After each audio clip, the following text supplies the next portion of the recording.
Hello, hello, life path number 33. Hope you folks are doing wonderful. Welcome back to the Sapphire Spider Oracle channel. It has been so long since I've been here making posts, and I appreciate you if you are here listening. Please like, share, comment, and subscribe if it resonates for you. We are doing a new life path series. I am making these timeless readings, of course, but they are being recorded in August and September of 2025. So whenever this message reaches you, it is for you. That's when I'm making these. And we're getting started with your animal oracle card just to check in with the overall energy. See if there's something. Boom. You got two.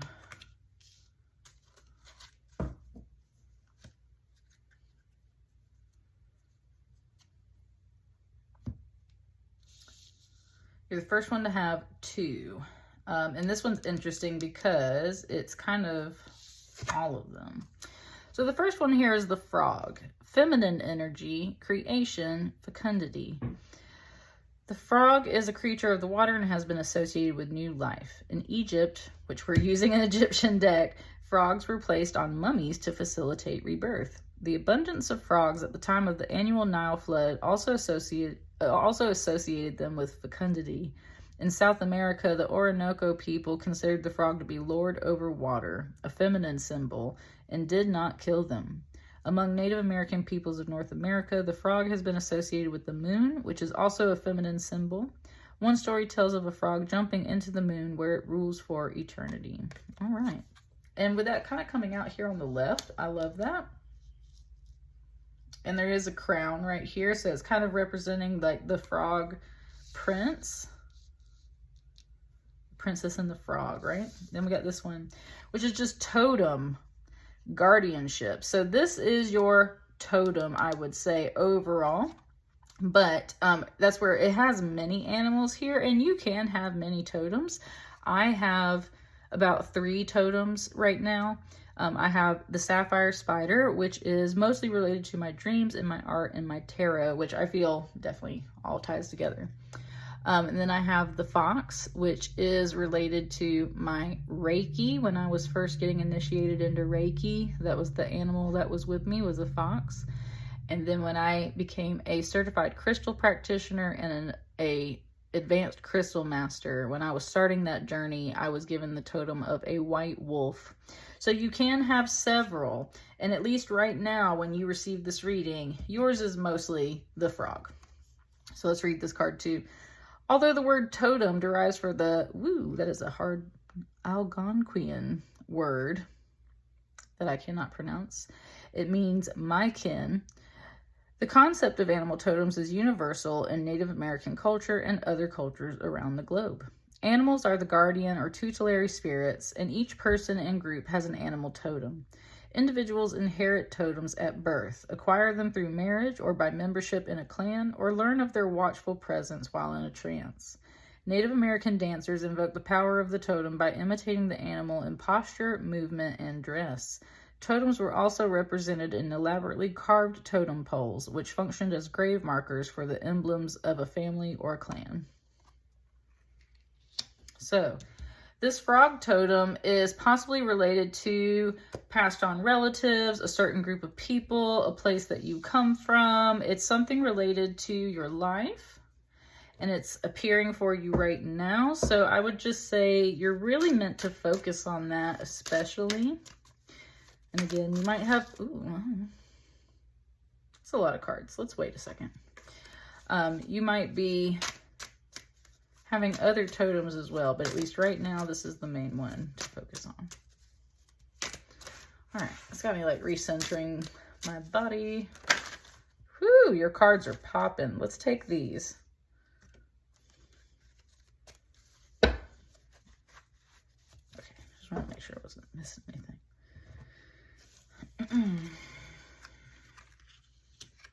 All right, 33. You got 3 cards here. Whew, you got 3 of swords. 8 of swords. 7 of cups.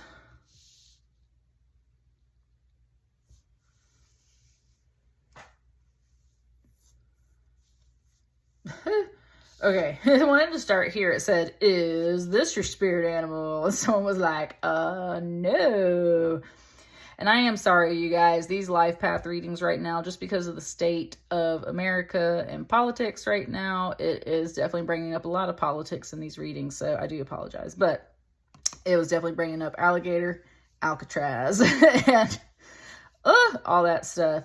And the indigenous tribe down there in Florida is the one that helped get it shut down. So hopefully that will actually stick and it will hold and they will go through with that. It has to do with the Everglades. So there's a frog here. There's some of this is on your mind, especially if you're connecting with that message.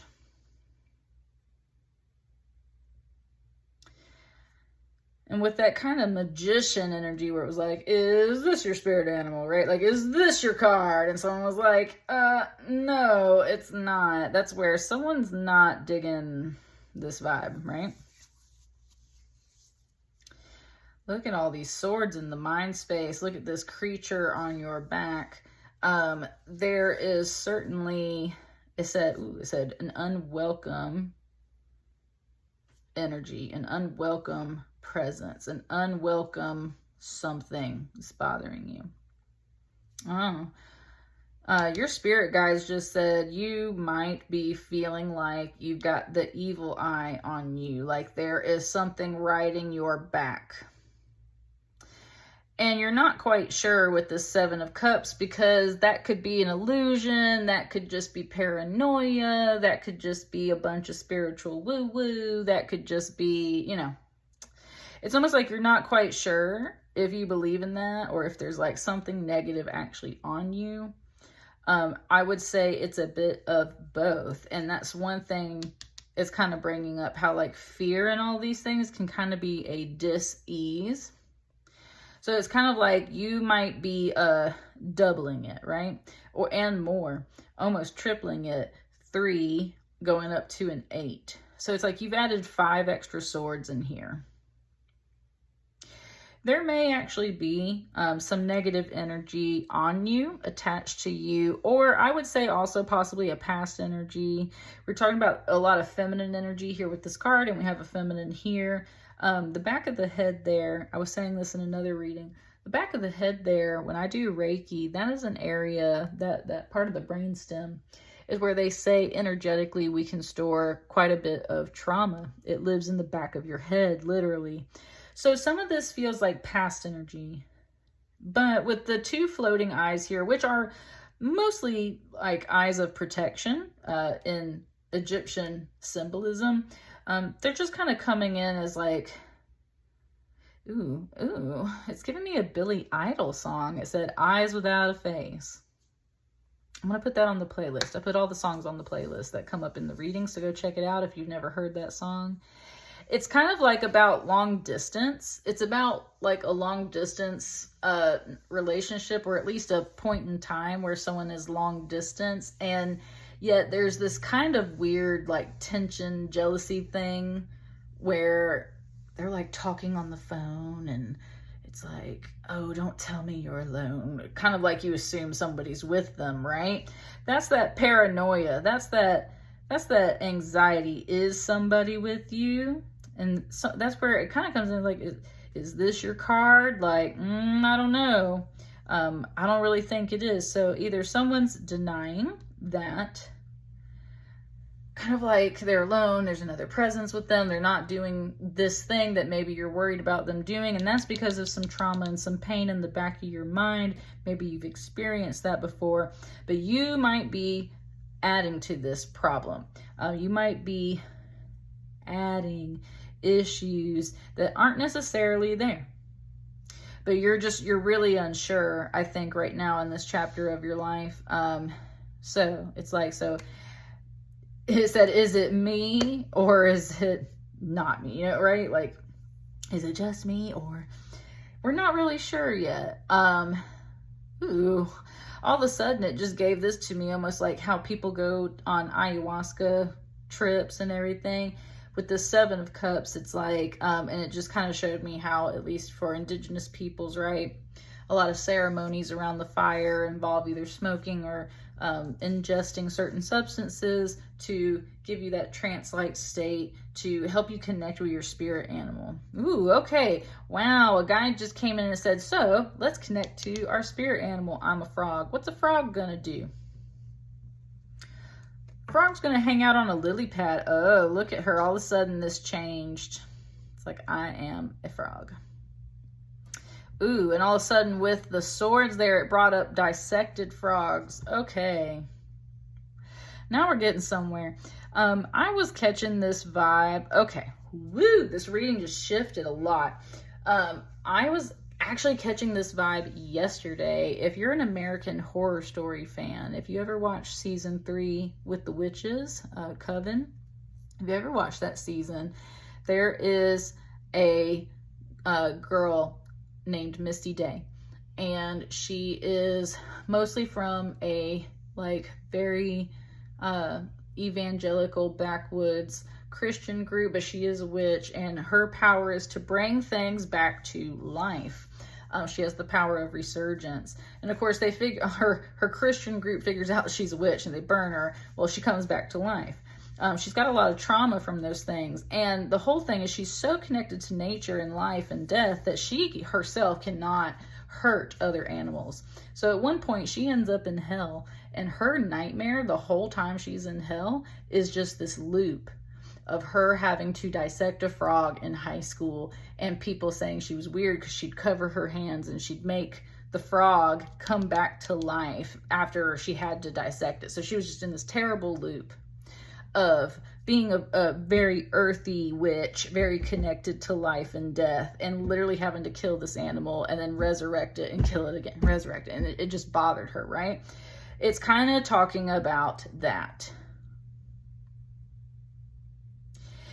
That witch also at one point comes across some hunters out there in the swamps in Louisiana, and they have alligators that they've shot and strung up.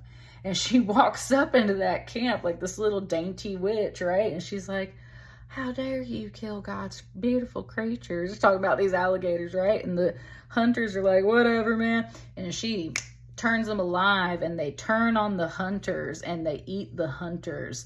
So she very much uses her power for good, even though that good has a little bit of darkness. This is a very strong storyline coming through from your guides right here.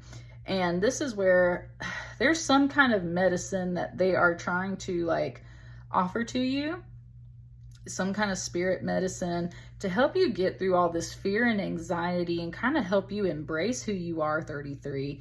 You are just really like you trying to, it's like you're trying to understand your power.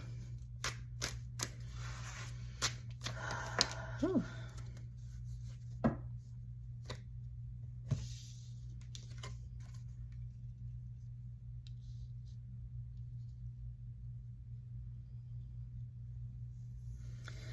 Knight of Cups. It kind of fell on this 7 of Cups.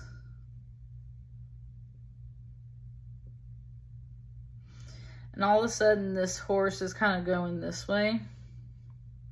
However, so is this woman. It's kind of implying how this woman, almost like she shape-shifted into this horse. A Knight of Cups goes forth out of usually love or emotion, right? So apologies, invitations, dates, things like that. It said love can also be very fierce, and that's where it's just today in these readings, this horse has been coming out with this red eye. Love can be very fierce, just like when she turned the alligators on those hunters, like I was saying, right? Misty Day is like, I don't care if it's an alligator and it'll eat me. That's God's creatures. How dare you? And she like brings them back to life and lets them eat the hunters that killed them. So there is a bit of that love in there.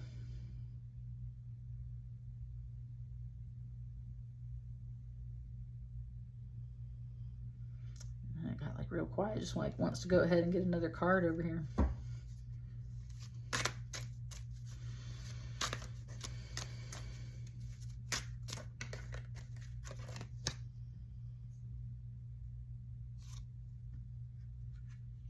believe it wants that Knight of Swords right there. And I believe this Six of Swords would go right here. Let me move these things up.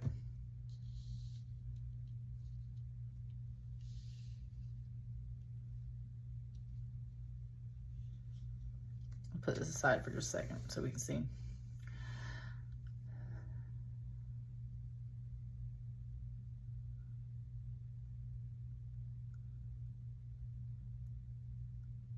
Okay.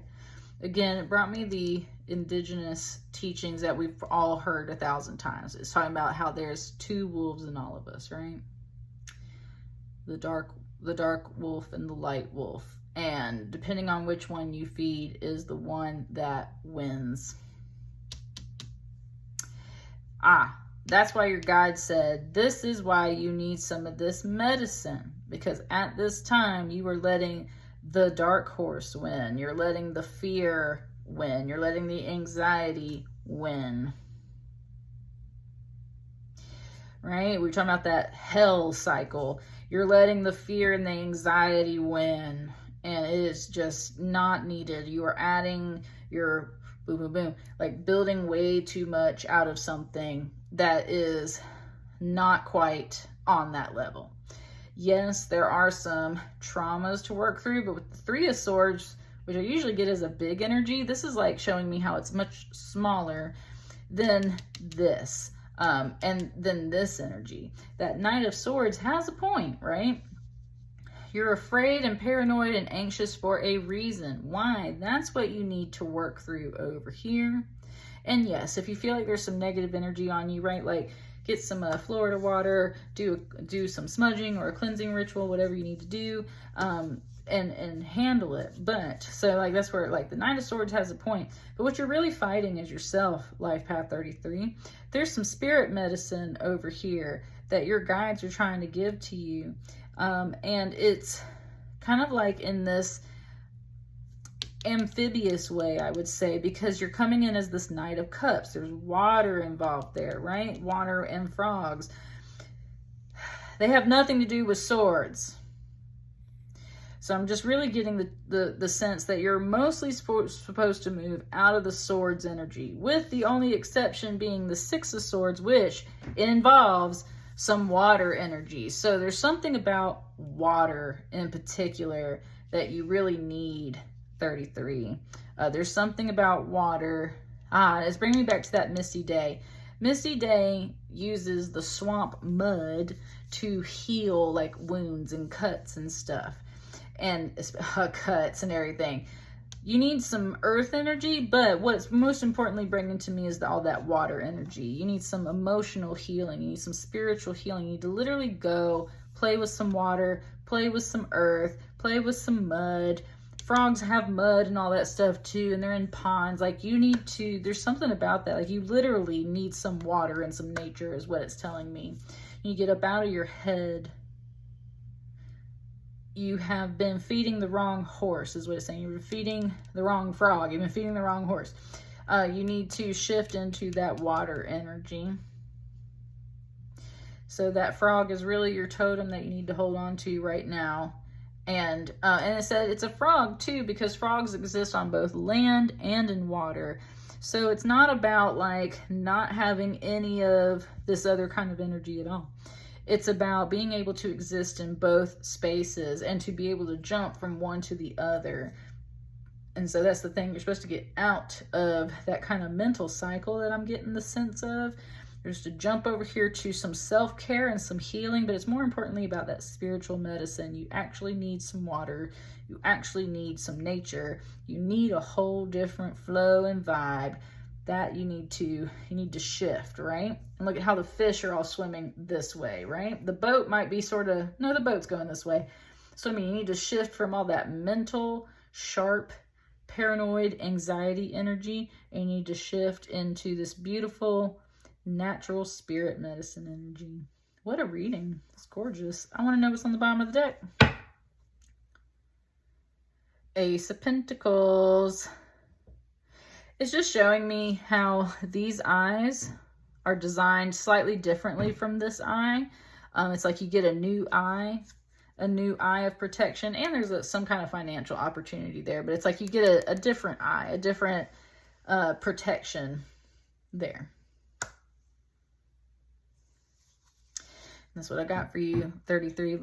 Please like, share, comment, subscribe. Let me know how it resonates. And I'll see you guys on the next batch of readings. Thank you so much. Bye.